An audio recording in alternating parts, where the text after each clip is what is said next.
L'eau se croise, se joint, s'écarte, se rencontre, se rompt, se précipite au travers des rochers. Il s'agit d'un poème de La Fontaine, extrait du Songe de Vaux. Cette fois, nous ne sommes pas dans le château, nous sommes dans les jardins, précisément devant le bassin de Neptune. Et voici les propos que La Fontaine prête au dieu de la mer. Neptune s'adresse à ses tritons. Il ne faut pas que vous souffriez que le palais où nous sommes donne moins de plaisir aux yeux que cet autre qui le regarde. On peut dire, à la vérité, que les avenues de celui-ci sont si belles qu'il serait bien malaisé d'y rien rajouter.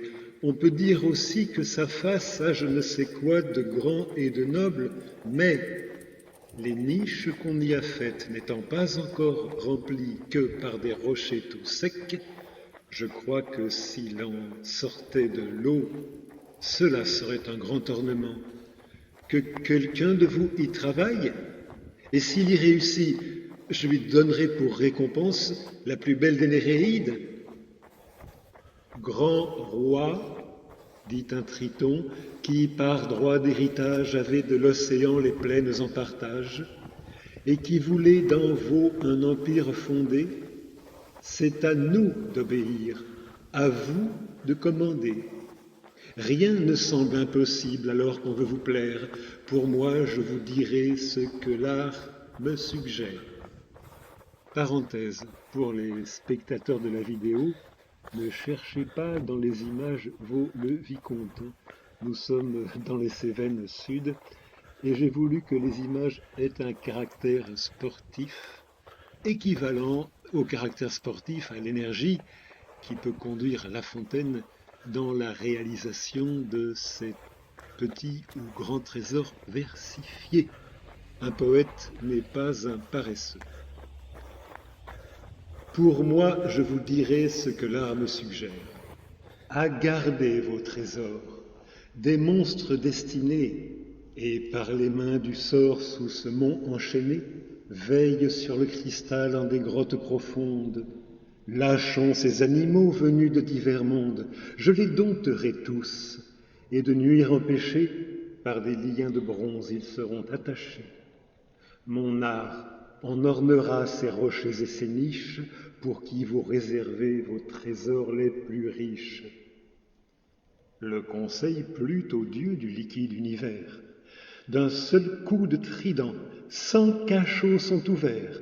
On voit sortir en foule un amas de reptiles, dragons, monstres marins, lézards et crocodiles, hydres à sept gosiers, escadrons de serpents, la gent aux ailes d'or et les peuples rampants, limaces aux dos armés, écrevisses cornues, des formes d'animaux aux mortels inconnus.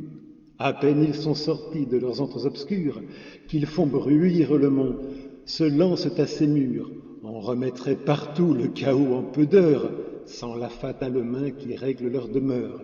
Sous un roc, par son ordre, un limace s'établit, et de son vaste corps tout un antre rempli. Quand le sage Triton les vit tous en leur place, avec jus de corail, quintessence de glace et gorgone dissoute en cristal du minci, il arrosa ce peuple aussitôt endurci.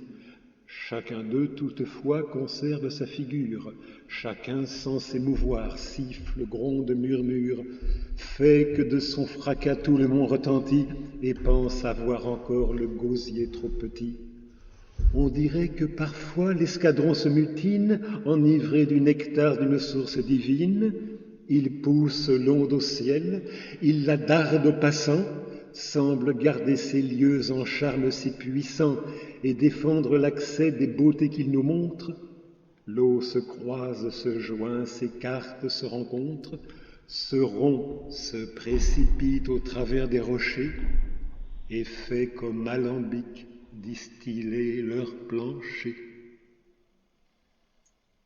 L'exemple d'une poésie à la fois baroque et classique, baroque par l'exotisme de l'énumération des animaux étranges bien sûr, et puis classique par le refus de s'abandonner aux facilités des adjectifs en surnombre. Je ne les ai pas comptés, mais je crois qu'il y en a très peu.